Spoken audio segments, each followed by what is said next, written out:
Hey you guys, meu nome é Gabi, eu tenho 31 anos e eu sou professora de inglês. O inglês entrou na minha vida desde criança. Eu sempre tive vontade de aprender inglês, eu sempre dizia que eu ia morar na Inglêslândia. Eu nem sabia o nome dos países naquela época, eu devia ter, sei lá, 4, 5 anos de idade.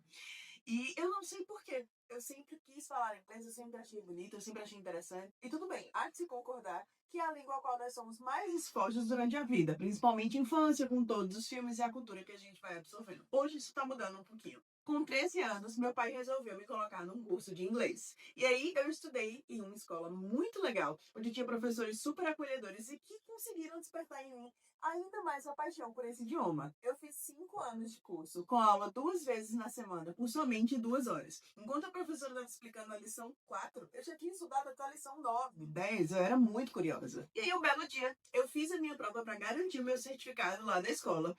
E quando eu desci as escadinhas em forma de caracol, o dono me perguntou se eu não queria dar aula para 2 turmas de criança para a qual ele não tinha conseguido professor.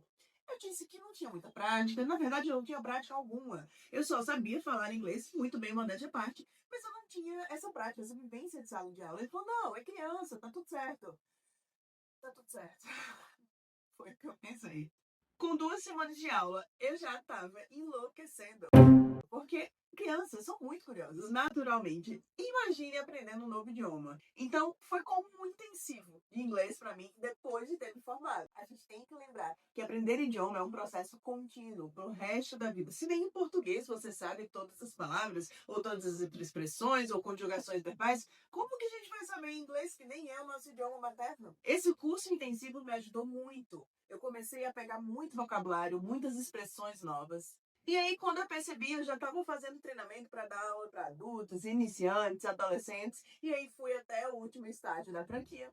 Nessa época, eu comecei a cursar jornalismo, mas eu não estava muito feliz com a minha escolha. Eu não sabia muito o que eu queria da vida, na verdade. Fui para o jornalismo como uma primeira opção. Eu nunca me vi muito de exatas, então humanas foi o meu foco. Só que lá, com uns 2 anos de curso, já estava quase na metade do curso, eu decidi que não era aquilo que eu queria. Eu dava aula de inglês, estudava, estagiava na minha área, mas eu queria mais. Eu queria viver outras coisas. E aí, num belo dia, a minha irmã, que morava em Fernando de Noronha, me falou: por que você não manda o currículo para cá, tranca o teu curso, e aí, se você não gostar, você volta e retoma a tua vida de onde você parou? Eu falei: olha, não é uma má ideia. Mas você é formada em turismo e hotelaria? Eu não tenho qualquer experiência nessa área. Eu só sei dar aula de inglês. Ela falou, mas você não tem nada a perder. Manda o currículo, com certeza você vai conseguir alguma coisa. Mandei o currículo para todas as pousadas que você pode imaginar. Quando estava eu, já tinha desistido, estava nem aí mais para essa ideia. No interior do Ceará, curtindo São João, na casa de uma grande amiga, quando meu telefone toca. Oi, tô falando com a Gabriele? Aqui é a Adriana, da pousada Tanará, Tanará, Tanará, em Fernando de Noronha. Você não tem disponibilidade? Você consegue vir semana que vem? Gente, meu mundo caiu. Eu comecei a me tremer toda, pedi mais um tempo para poder me organizar, afinal eu ia largar toda a minha vida aqui pro alto. Eu fui para Fernando de Noronha, simplesmente porque eu sabia inglês. Eu não tinha qualquer experiência em hotelaria, não tinha qualquer experiência em turismo, mas eu consegui um emprego muito bom, ganhando quase 2 vezes o que eu ganhava em João Pessoa, por conta de um idioma estrangeiro. Chegando lá, no dia que eu botei os pés na ilha, tinha um check-in. Era uma menina, se eu não me engano, ela era do Japão. E o cara, ele era nepalês. Ele eu lembro bem, porque eu fiquei com essa nacionalidade na minha cabeça. Eu deixei minhas malas no alojamento da pousada e logo fui para fazer o check-in. Já me pediram essa força. Resultado. Quando eu falei com o pessoal, eu não lembrava meu nome, eu não lembrava quem eu era, eu não lembrava como dizia as horas, eu tinha esquecido todo o inglês, deu aquele famoso branco. Eu enrolei, conversei com eles, disse que eu estava muito nervosa, que era meu primeiro check-in, eu tinha acabado de chegar e que eles relevassem. Deu tudo certo. E quando eles me perguntaram como é que tinha sido, eu falei, não, foi tudo perfeito. Ninguém sonha que isso aconteceu. Bom, agora todo mundo vai saber. E aí eu fui me adaptando, fui conhecendo um gringo aqui, outro ali, consegui praticar o meu inglês, vivi coisas incríveis, mas eu ainda queria mais. Fui para outro lugar. E aí eu ganhava um pouco menos, consegui praticar mais o meu inglês, porque eu trabalhava em balcão com vendas, e aí eu conseguia falar com o gringo o tempo inteiro, era o tempo todo entrando e saindo gente daquela loja, então eu consegui praticar muito mais e desenvolver ainda mais o meu segundo idioma. Mas eu queria mais, eu estava sempre querendo mais. surgiu, por um acaso, uma vaga numa pousada que pagava muito bem. Era uma das maiores pousadas da ilha. E aí, minha amiga me ligou e falou: olha, eu tô saindo. Se você quiser, eu te indico. Mas aí fica a cargo do gerente decidir se você tá apta ou não.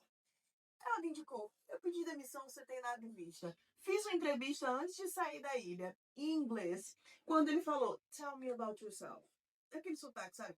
Tell me about yourself. Bem britânico. Eu fiquei muito nervosa, já tremi na base, fui logo me justificando. Olha, eu tô muito nervosa, mas eu sei falar inglês, sim. E aí ele falou: não, tá tudo certo, pode ficar tranquila. Fiz a entrevista com ele em inglês, em boa parte, e aí fui embora. Ele me liga dizendo que a entrevista deu certo.